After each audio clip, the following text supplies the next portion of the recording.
Bonjour, je vais donc vous présenter le travail de deux assistants sociaux qui ont travaillé pour le Corévi de novembre à juin 2021. Ils ne sont pas là aujourd'hui parce qu'ils passent leur examen, donc c'est moi qui me charge de présenter leur travail. Donc on les avait sollicités pour faire un stage de deuxième année autour d'un diagnostic social territorial de l'impact du Covid sur les PV-VIH. Ils se sont concentrés sur Tours et sur Orléans. Donc, c'était Théo Garnier et Adèle Guillot qui finissent leur année. Donc, ils étaient drivés par aide, mais dans l'objectif de fournir un travail au Corévi. Donc, on est bien sur des assistants sociaux de deuxième année. On n'est pas sur un travail très exhaustif, mais en tous les cas, ça donne un reflet un peu de ce qu'ils ont perçu, notamment sur l'année 2020.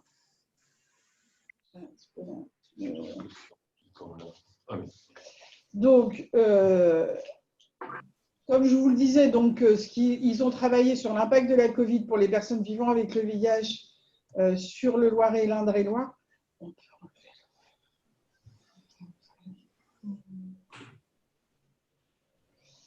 Donc, l'objectif de ce diagnostic, c'était de donner à la fois la parole aux personnes vivant avec le VIH sur les territoires concernés, mais aussi donner la parole aux professionnels médicaux et sociaux qui accompagnaient ces personnes et confronter ce recueil des paroles des deux parties.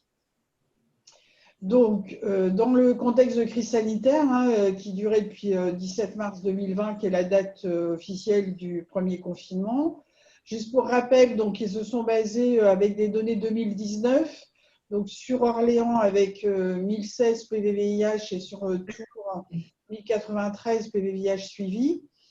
Ensuite, on retrouve les acteurs qu'ils ont pu rencontrer sur le territoire, donc à la fois Orléans, à Tours, et puis les acteurs du Corévi qu'ils ont vus de façon privilégiée.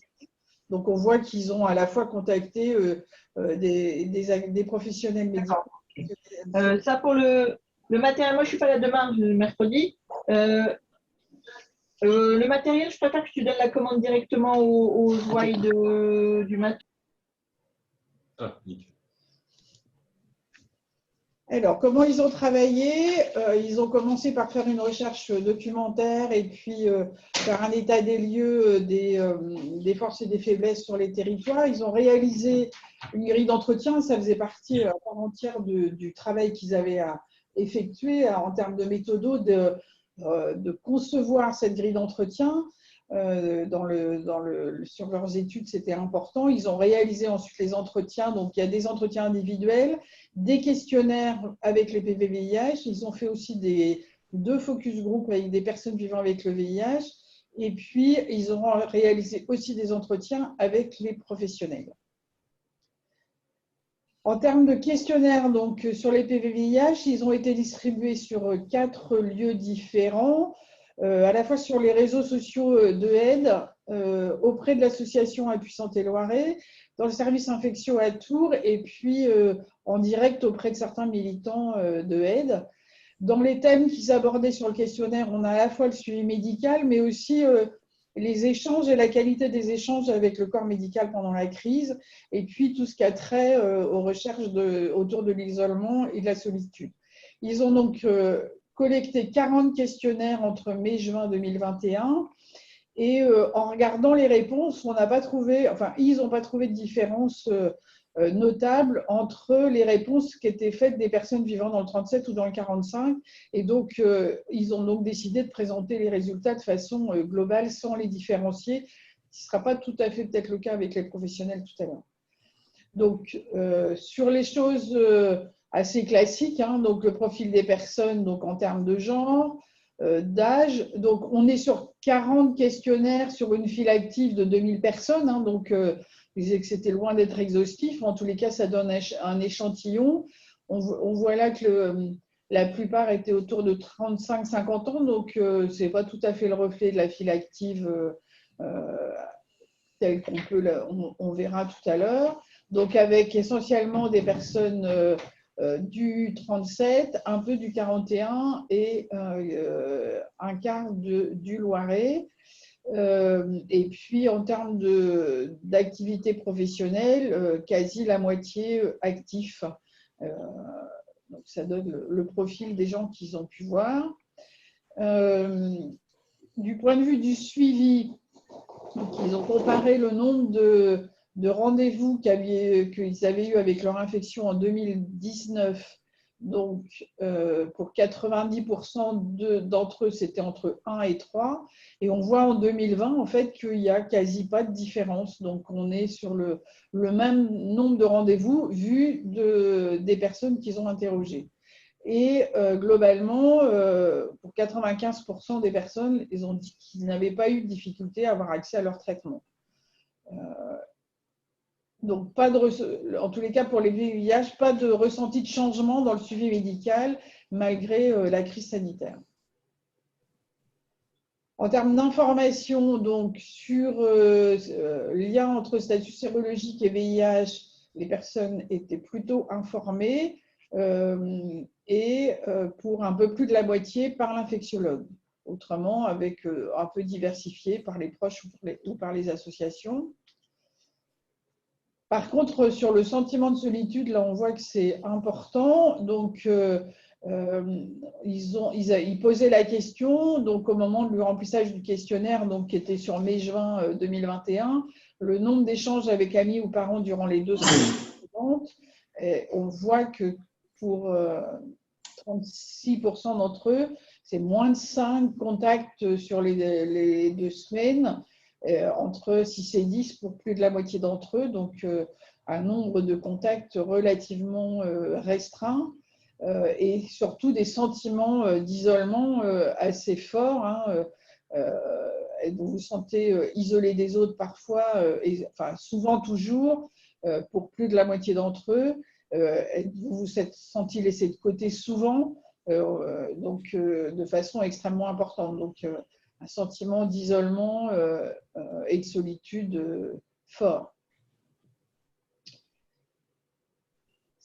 Voilà, sur le résumé de ce que je viens de vous dire. Donc, effectivement, surtout un sentiment de solitude très fortement vécu et accentué par rapport à ce qu'ils avaient pu vivre en dehors du moment de crise. Les choses un peu différentes qui ont été issues là, des entretiens individuels au-delà des questionnaires. Donc, les gens parlent effectivement que l'isolement a été accentué pendant la crise sanitaire, que globalement, ils ont pu avoir leur traitement, que les infectiologues, leurs médecins infectiologues étaient bien présents, bien que très souvent difficilement joignables. On verra tout à l'heure, peut-être qu'on peut faire des liens avec l'épidémio et la diminution du nombre et les perdus de vue. Et puis, ce qu'ils ont verbalisé clairement, c'était qu'ils avaient vraiment peur d'attraper la Covid-19 en allant à l'hôpital, et donc ça les incitait fortement à repousser ou à annuler les rendez-vous qui étaient prévus dans leurs suivis médicaux. Dans les 2 focus group qui ont été réalisés, donc il y a un premier focus group avec 7 personnes vivant avec le VIH, dont on a un peu détaillé, donc un HSH, un hétéro subsaharien et 4 femmes d'Afrique subsaharienne.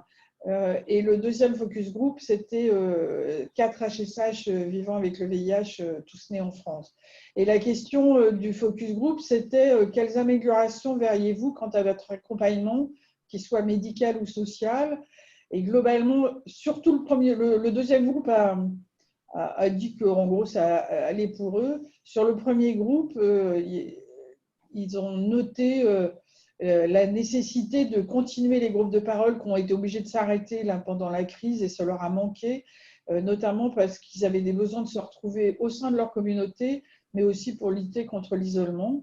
Donc, les recommandations qu'ils faisaient, c'était de surtout pas fermer les associations pour favoriser les liens sociaux et éviter les problèmes de précarité, et continuer le suivi et l'accompagnement social dont ils avaient besoin.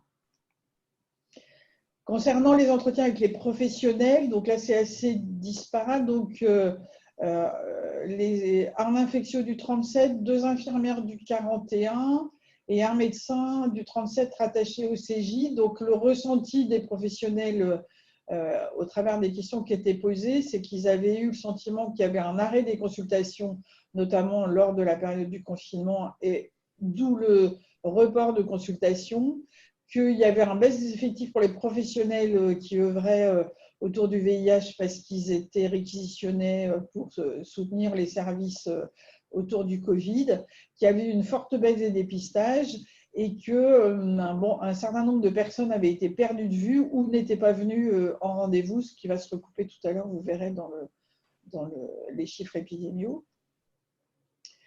Du point de vue des professionnels sociaux, donc ils ont rencontré là aussi donc 2 AS, une psy, une conseillère en économie sociale et familiale et une EduxP qui travaillait dans un foyer dans le 37. Donc là aussi, arrêt des suivis sociaux, notamment lors de la période de confinement, les ateliers dans le 45 qui n'ont pas pu continuer, la difficulté de travailler en partenariat avec les autres structures, notamment celles qui répondent à la précarité parce qu'elles étaient ou fermées ou en accès limité. Par contre, dans les choses positives, on voit que les titres de séjour ont été facilités pour les personnes migrantes d'Afrique subsaharienne. C'était un peu, on va dire, un effet inattendu. Et puis, ce que les travailleurs sociaux ont pu noter, c'est que après le premier confinement, ça a été notifié dans le 45, c'était qu'il y a eu une augmentation substantielle des demandes de suivi psy par les personnes vivant avec le VIH. Pour conclure sur cette étude, les professionnels de santé ont senti qu'ils étaient moins disponibles dans le suivi médical des PV-VIH. Par contre, les PV-VIH, eux, n'ont pas vraiment ressenti de réel changement dans leur parcours de soins et dans leur suivi médical. Par contre, ils ont vraiment ressenti un isolement accru dans la période de crise avec un sentiment de solitude fortement augmenté.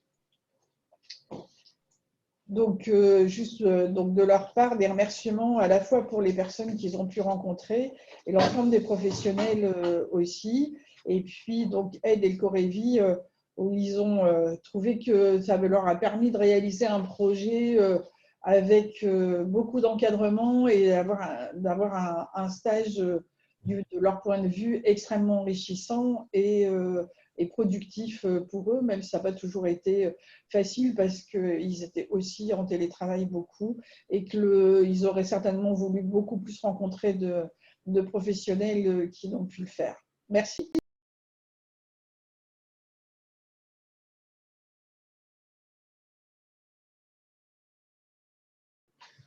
Sachant que le recueil, on l'a simplifié au cours de l'année 2020 parce qu'on rentrait beaucoup de choses et c'était très chronophage pour les personnes en charge de la saisie.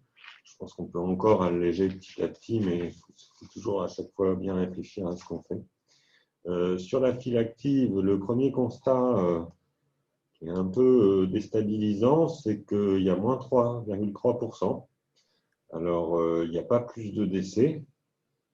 Il y a une dizaine de personnes transgenres, c'est stable, mais on voit qu'il y a une perte de la file active et c'est essentiellement, alors que depuis des années, on était autour de 4-5% tous les ans, avec une cinquantaine de nouveaux diagnostiqués, ou 75 par an, même un peu plus, sur toute la file active. Et puis là, on a diminué de plus d'une centaine. On voit que c'est surtout chez les personnes à Tours, on le verra après.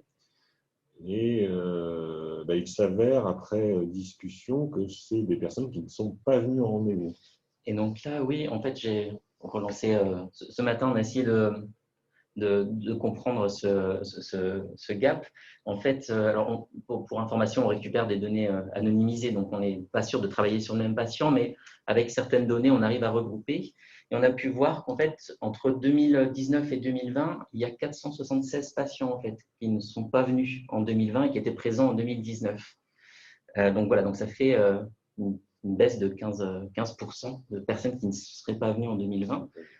Après, on a eu 10% aussi, on a eu pendant 300 patients qui n'étaient pas venus en 2019, mais qui sont venus en 2020, alors qu'ils ne sont pas de nouveau dépistés. Donc, par exemple, des personnes qui étaient là en 2017, 2018 et qui sont revenus. Donc, voilà. Mais quand même, entre perdre 15% et en gagner 10, il y a un écart des 5 points, donc qui peuvent expliquer voilà, c'est 3%. Là.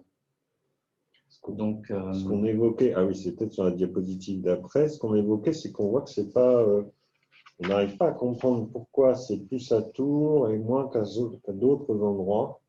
Est-ce que ça… Alors, du coup, on vous donnera peut-être les chiffres après coup, c'est vraiment tout frais.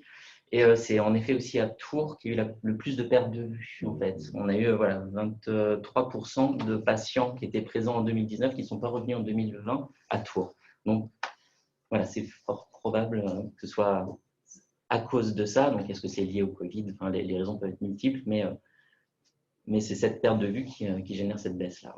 On réfléchissait avec Thierry ce matin pour savoir pourquoi il y avait cette différence. En tout cas, ce qu'on a prévu, et on en reparlera après, c'est que ces personnes-là, on les flague. Oui. Et puis, ça va nous permettre de voir ce qu'ils deviennent là, sur le premier semestre 2021. Est-ce qu'ils ont un suivi? Est-ce qu'ils reviennent? Voilà. On n'arrivait pas à comprendre pourquoi il y avait une différence entre Tours et Orléans, qui sont des centres comparables en termes de taille et d'organisation. Voilà, à explorer. Alors, c'est vrai qu'à Tours, il y a plus de médecins généralistes impliqués dans la prise en charge, mais ça, normalement, on le regarde aussi. Donc, à suivre. Ensuite, on voit qu'à Chartres et à Bourges, hein, c'est le cas également. Je voyais Yves et Juliana. C'est un peu sur la majorité des centres perdent un petit peu de patients.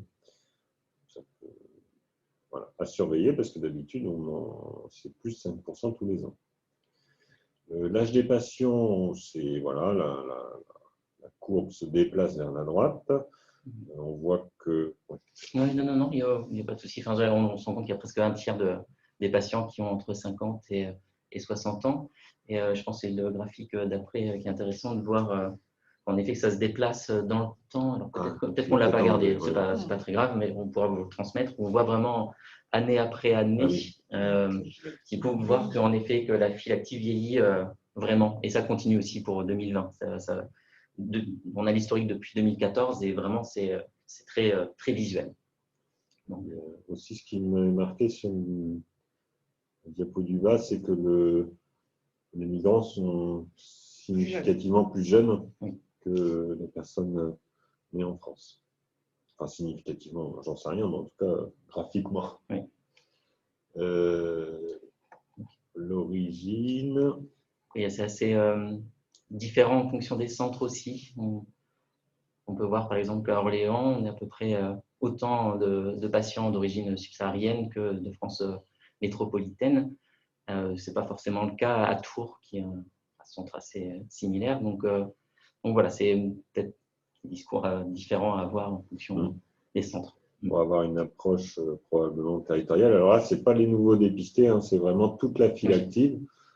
On voit que par exemple, aussi c'est différent par rapport à Bourges. Alors, je n'ai pas regardé sur Chartres. Chartres, c'est comparable entre Orléans et Tours. Et à Bourges, il y a moins de migrants dans la file active, proportionnellement à d'autres centres.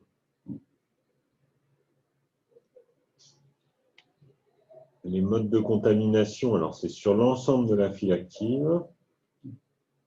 On a plus de la moitié de la population qui est hétérosexuelle et on est à 30% de HSH. Il reste encore, c'est l'ensemble de la file active, donc on voit que les usagers de drogue injectables représentent 5%, c'est stable parce qu'il n'y a plus de nouveaux.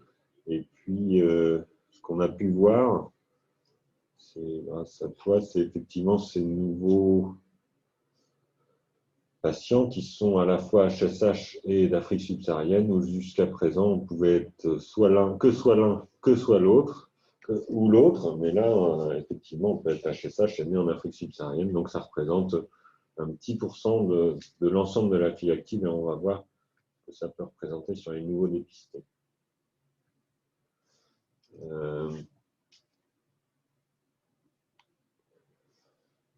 Alors, concernant les modes de vie, Oui, du coup, on a au moins 37% des patients qui sont fumeurs, qui ont fumé.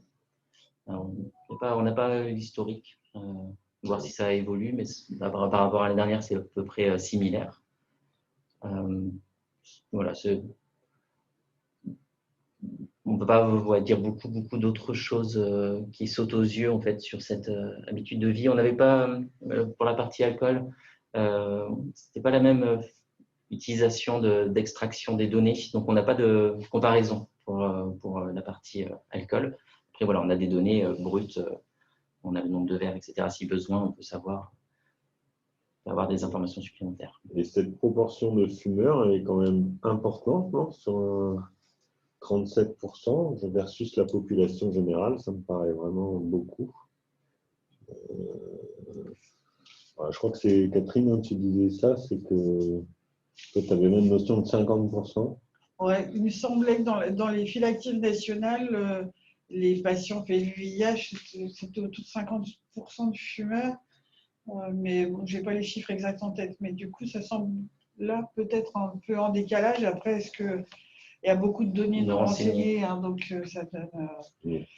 Après, ce qu'on se disait aussi, c'était pas forcément intéressant de cumuler fumeurs et anciens fumeurs parce que les conséquences de l'arrêt du tabac se ressentent assez vite. Donc, c'est quand même enfin, il me semble les soucis cardiovasculaires.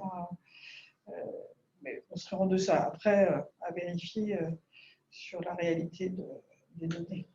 Quand on associe comme ça spontanément quasi 50% de fumeurs et une population vieillissante dont désormais la moitié a plus de 50 ans, malheureusement, on va commencer à arriver dans des âges compliqués en termes de comorbidité, tant au niveau néoplasique, mais non néoplasique, et cardiovasculaire. Voilà. Les décès, alors il y en a eu en 2020, on en a recensé moins que les autres années. C'est compliqué de recenser les décès parce que voilà, il y a des gens qui disparaissent et qui ne le disent pas forcément, qu'on ne voit pas forcément un courrier à tout le monde. Voilà. Ce qui nous semblait important, c'est de voir qu'est-ce qui était lié au Covid, donc il n'y en a qu'un.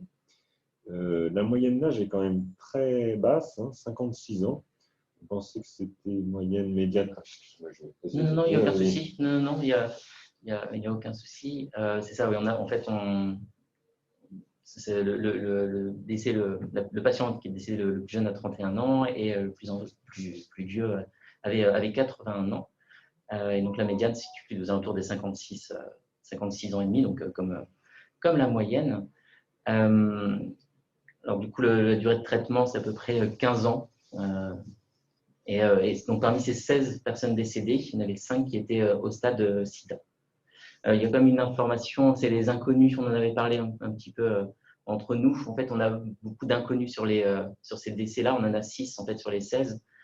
Donc du coup, voilà, peut-être si c'est vraiment un indicateur à suivre, essayer de se renseigner un petit peu plus, qu'on renseigne peut-être un petit peu plus le Domévi sur ces patients décédés, connaître un peu plus les causes. Voilà, surtout pour les inconnus, les autres. Du coup, on a quelques informations, mais c'est pareil, ça reste assez vague. Donc, du coup, si on cumule les autres et inconnus, en fait, ça fait beaucoup d'informations qu'on n'a pas. Et donc, c'est voilà. Oui, 14 sur 16 sont soit inconnus, soit autres, ce qui rend quand même une interprétation compliquée. Alors, on s'était dit que l'année prochaine, on le mettrait quasiment nominatif. Enfin, qu'on ferait une case par personne et puis qu'on puisse classer un peu mieux, optimiser le classement. Ce qui reste interrogeant, c'est qu'effectivement, la moitié des décès, ils ont quand même des CD4 inférieurs à 500. Donc, oui. Ça vaut le coup d'un peu aller creuser, de savoir de quoi ils retournent. Et puis cet âge-là, qui est quand même très bas. Et c'est déjà le cas l'an dernier. Il n'y avait plus et la moyenne d'âge était déjà basse. Si tu l'avais, ça, non, l'année dernière. Ouais. Ensuite, alors la prise en charge, oui. c'est ça, la prise en charge. Du coup, on avait 89% des VIH qui sont traités depuis plus de 6 mois et qui sont devenus indétectables. Donc voilà, ça semble assez similaire d'année. La progression semble similaire d'année en année depuis 2017. Ouais, on a enlevé le diagramme pour un autre truc, mais on partait à 87 hein, chaque année. Oui, c'est ça, 87,5 en indétectable, oui. Ça monte au fur et à mesure. Alors l'objectif est de 95% dans les recommandations. Après, donc, il y a les objectifs de 95, 95, 95, qui est le nombre de personnes indétectables, le nombre de personnes qui savent qu'ils sont séropositifs et qui sont traités.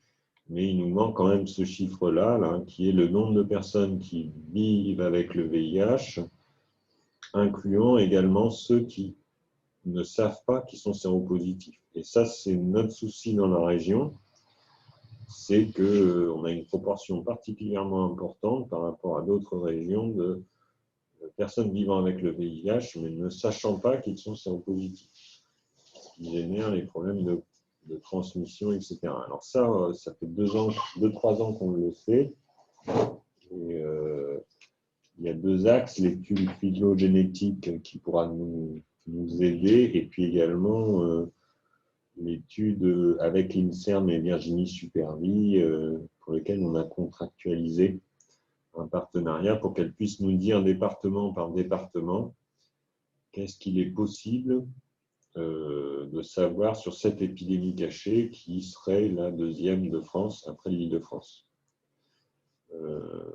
Voilà, je vous rappelle que du coup, sur les estimations qu'on avait faites, donc pour un objectif de 95%, alors toutes les régions ne l'ont pas, hein, mais nous, on partait de 78%. Alors que bon, les autres 95, on s'en rapproche, mais celui-là, on en est loin.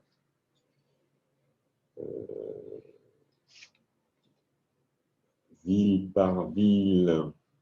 C'est similaire.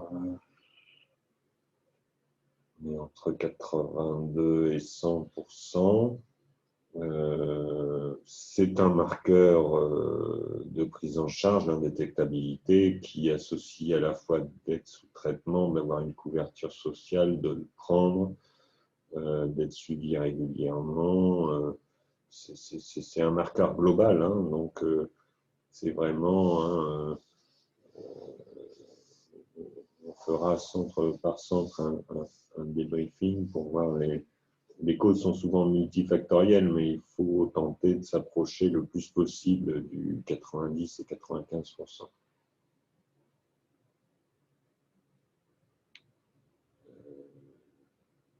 L'éco-infection VHB. On est à peu près 62% des patients qui sont immunisés contre le VHB.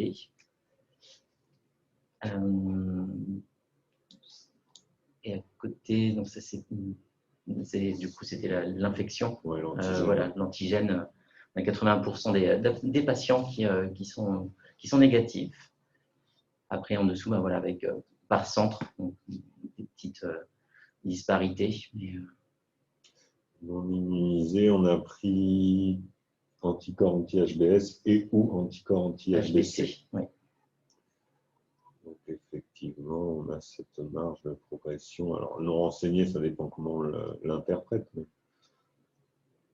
C'est lorsqu'on n'avait aucune information sur les anticorps anti-HBS et HBC. En fait, lorsqu'ils étaient non renseignés, c'était ni l'un ni l'autre. Ok. Hépatite C. Donc, hépatite C, oui, nous étions à 8% de patients qui seront positifs à l'hépatite C. Donc, 17 patients qui ont une charge virale à l'hépatite C détectable. Et parmi ceux-là, il y en a 3 qui ne sont pas traités, 5 qui ont un traitement en cours, 2 qui ont, donc pour lesquels les patients ont un traitement qui est en cours de discussion et aucune information pour 9 patients. On voulait récupérer les chiffres, mais on n'a pas pu. C'est vrai qu'au fil des années, ce chiffre diminue. on voit qu'il faudrait qu'il soit quasiment de zéro pour un public qui, pour une partie, n'est pas forcément toujours facile à suivre. Mais vu la simplicité du traitement de l'hépatite C, c'est vrai qu'il y a un vrai enjeu à ce qu'on puisse traiter désormais toutes les charges virales détectables, VHC. On voit que quasiment la moitié d'entre eux, il n'y a aucune information en 2020. Ce qui n'est pas étonnant, mais en tout cas, ce qui est encourageant, c'est qu'il y en a 5 plus 2 qui sont potentiellement en cours de discussion de traitement, voire traitement. Là, on va passer au nouveau. Pardon? Oui. J'avais juste une question pour les PV-VHC. Dans ceux qui étaient positifs, vous avez tenu compte du fait qu'il y en ait parmi eux qui soient guéris? Oui. C'est que charge virale. Parce qu'en fait, quand ils sortent du Domévi, ils sont toujours positifs si on veut mettre la notion guéri et mettre l'année. En fait, on ne peut pas mettre autre chose que positif. D'accord. Bien, je vais vérifier et je vous redirai. D'accord. Oui, je vérifie. D'autres remarques sur l'hépatite, sur la file active, on fera peut-être tout à la fin. Oui. Là, on va parler des nouveaux dépistés. Bon, parce que c'est intéressant, parce que c'est la dynamique un peu de l'épidémie. Hein. C'est les nouveaux dépistés en 2020. Alors, voilà. Nous avons 78 patients qui ont été dépistés en 2020. On a 16% de patients en moins cette année par rapport à 2019. Donc voilà, mais ce qui suit, à mon avis, l'impact du Covid. Donc voilà, avec plus de dépistage à Tours avec 28 patients et à Orléans 20 patients qui ont été dépistés. On voit, du coup, il a été mis là, les cinétiques sur les dernières années des nouveaux dépistés. Et effectivement, il n'y a jamais eu aussi peu de nouveaux dépistés sur l'année 2020.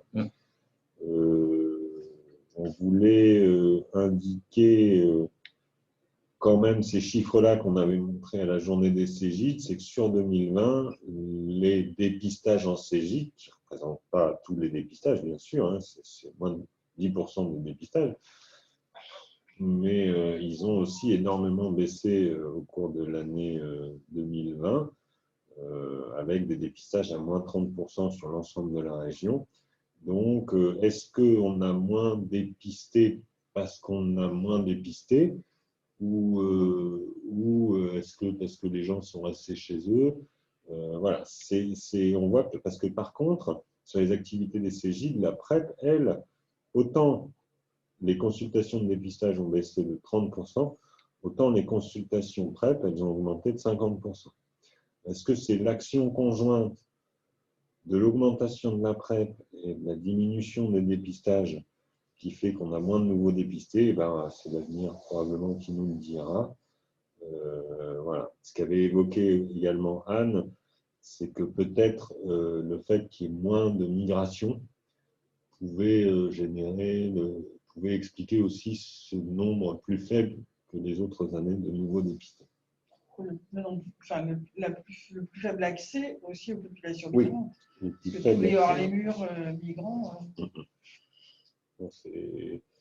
C'est vraiment c'est une grosse question de cette année 2020 et de celles qui vont suivre. Alors, les nouveaux dépistés. Oui, on est à 63% qui sont des hommes. Plus de la moitié aussi entre 15 et 39 ans.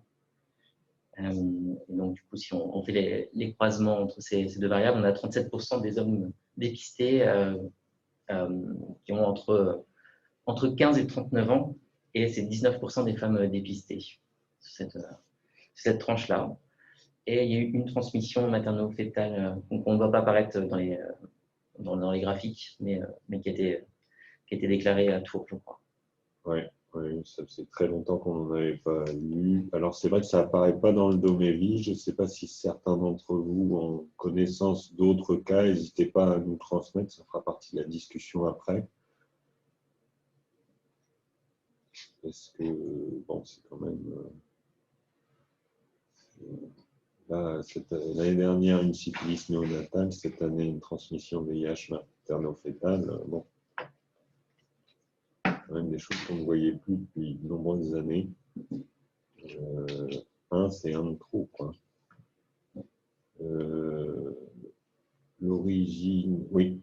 Oui, c'est l'origine des nouveaux dépistés. Du coup, on a près de 60% des femmes sont d'origine africaine.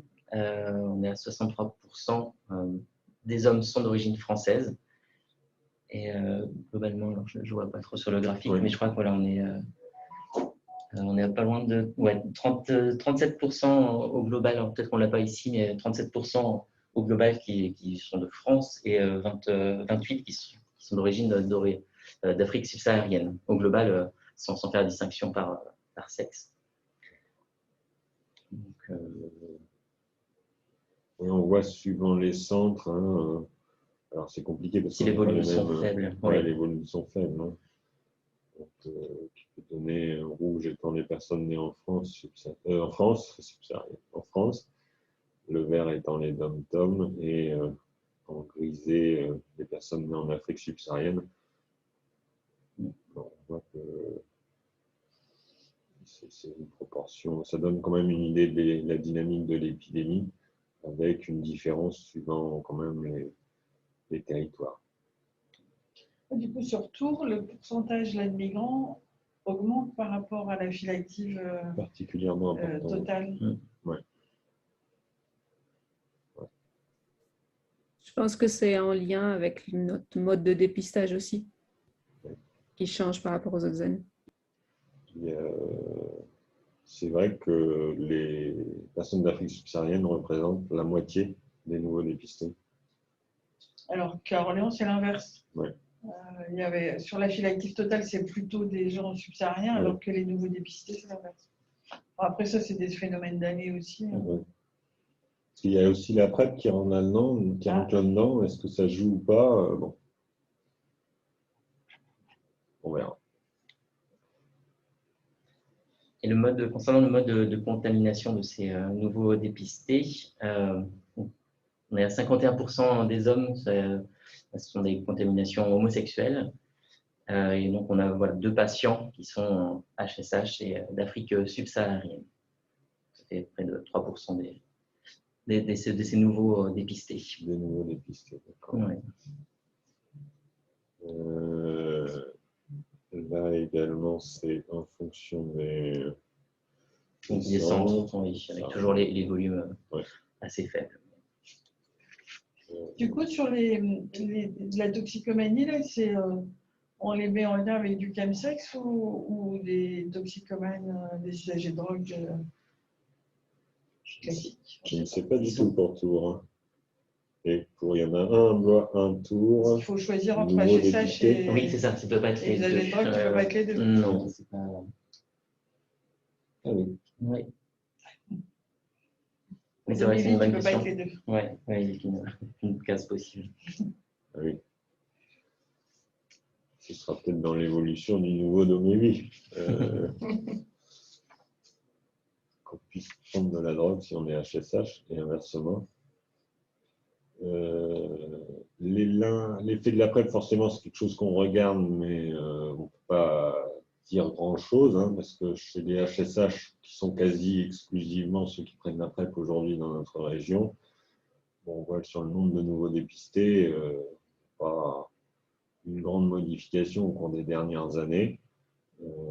C'est à peu près la même proportion de nouveaux dépistés. Après, par centre, c'est pareil, c'est des volumes relativement faibles, donc c'est difficile de comparer année après année. Et puis centre par centre, on reste sur un moins 16% global. Voilà.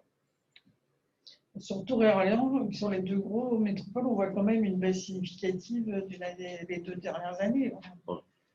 En Est-ce que nombre, ça on va est se avec un- confirmer? Est-ce que, mais voilà, voilà.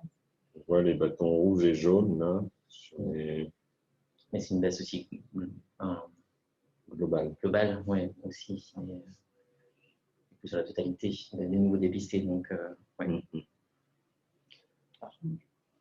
Attends, l'année prochaine, si ça remonte. Ouais. Certains promettent un peu une grosse remontée et d'autres, on verra. On verra. Concernant ces nouveaux dépistés, en fait, on a 13 patients qui ont été dépistés au stade de SIDA. On a 36 patients aussi qui sont en prise en charge tardive, donc soit SIDA, soit avec une CD4 inférieure à 350. Donc, parmi ces 36 patients, 61% sont des hommes, 50% sont d'origine d'Afrique subsaharienne et 50% sont hétérosexuels. Ce qui avait été évoqué tout à l'heure, c'est qu'effectivement, dans le côté prise en charge tardive, est-ce qu'on avait des comparaisons par rapport au niveau national? Le seul truc qu'on a, c'est des chiffres de 2020, en partie de 2020, qui disent que 26% sont pris en charge à un stade avancé. Donc, celui qu'on a en dessous, là, qui est SIDA ou CD4 à 200. Donc, 26% de... 18, ouais, à peu près pareil. On est à peu près pareil.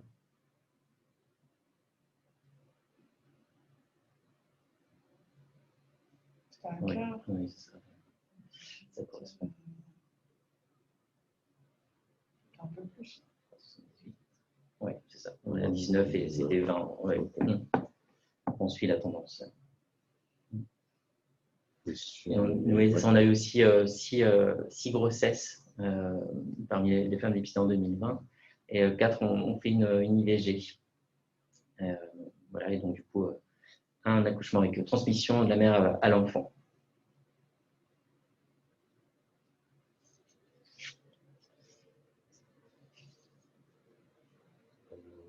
Donc oui, c'est pareil. Parmi les patients au stade SIDA, sont près de 70% à être nés en Afrique subsaharienne.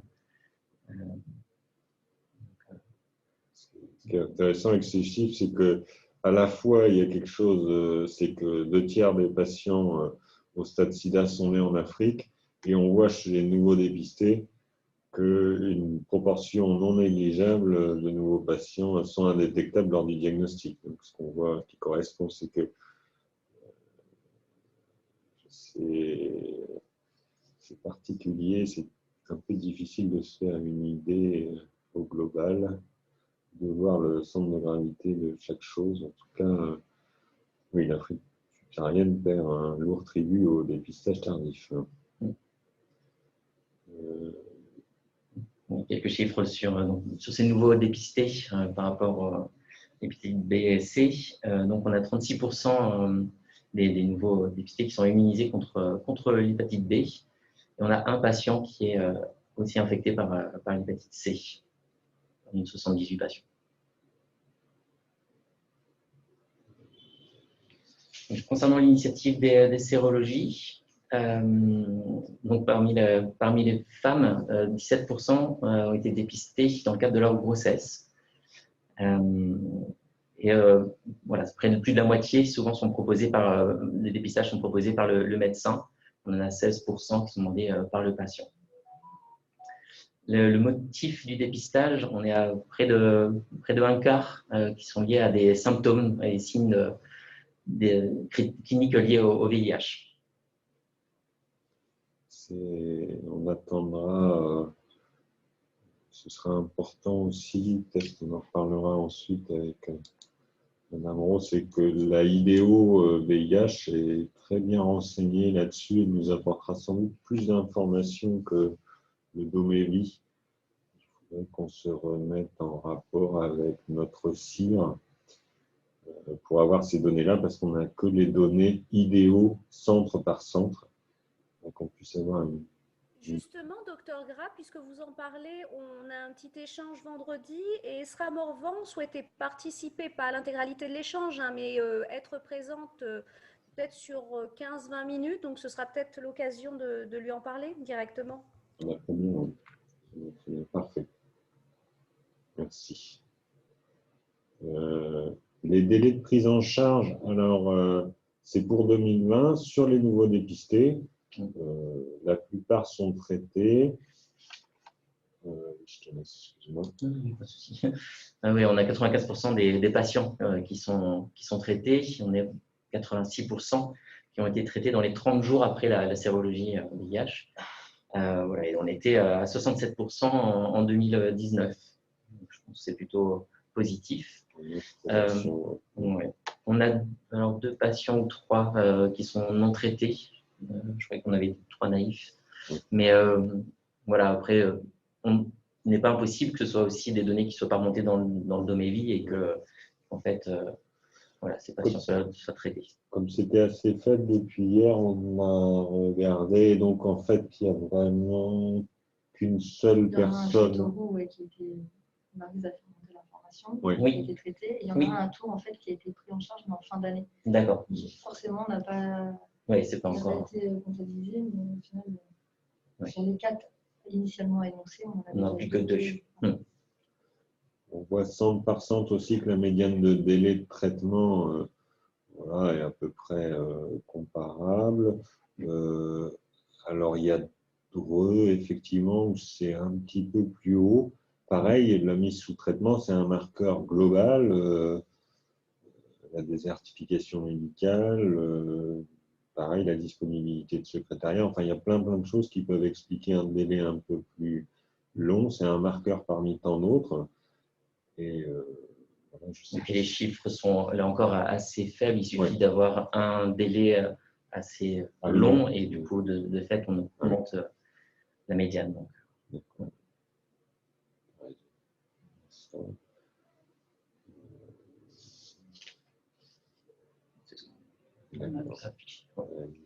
Oui, ce qu'on s'était dit, c'est que du coup, en conclusion, il y a quand même une file active qui est en baisse et ça pose question, notamment à Tours. Est-ce que c'est l'impact du Covid qui fait que les consultations n'ont pas eu lieu, soit par peur, comme le disait, enfin, pas comme le disait, mais est-ce que la peur des hôpitaux, est-ce que la déprogrammation, enfin, on voit que ça a été facile de déprogrammer, mais plus compliqué de reprogrammer.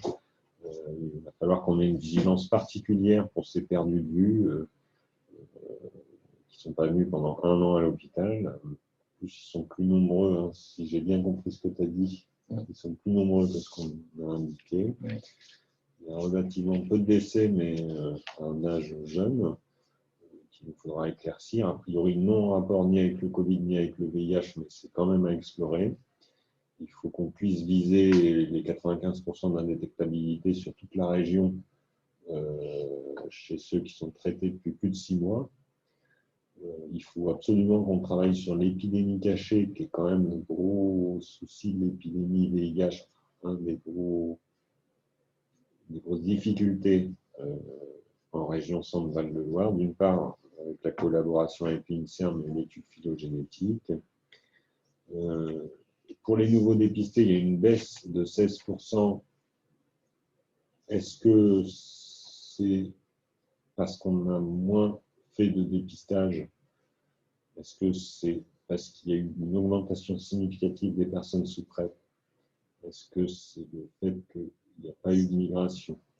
Voilà, on voit que... moins de prise de risque. Moins de prise de risque, moins de rencontres. C'est des questions. La dynamique de l'épidémie reste identique à celle qu'on connaît dans notre région, qui est beaucoup chez... Alors, avec peut-être un petit changement un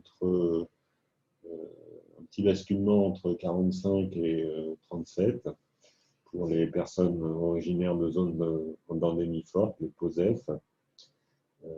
On a des nouveaux dépistés qui sont significativement plus importants, originaires d'Afrique du Sud, avec des dépistages en plus tardifs, et puis des HSH, c'est le gros de l'épidémie. On peut se poser quand même la question, avec le nombre de femmes qui ont été dépistées au cours de leur grossesse et qui ont appris leur séropositivité, avec la transmission maternelle-fœtale, on peut se poser l'indication d'un dépistage répété au cours de la grossesse. On a échangé, c'est facile à dire, mais plus compliqué à mettre en place. Mais on peut se poser cette question-là. C'est intéressant d'en discuter les uns les autres. Et puis, le délai de mise sous traitement diminue fortement. On a vu, en quelques années, c'est descendu à 2 semaines en moyenne, en médiane. Donc, notre objectif, c'est, comme c'est un marqueur de qualité de prise en charge ou marqueur des qualités de soins, il faut qu'on continue à améliorer ce délai de mise sous traitement. Voilà. Merci encore à tous, ceux qui ont participé à l'élaboration de ce diaporama, et particulièrement à Julien et Charlène et Vanessa, Isabelle.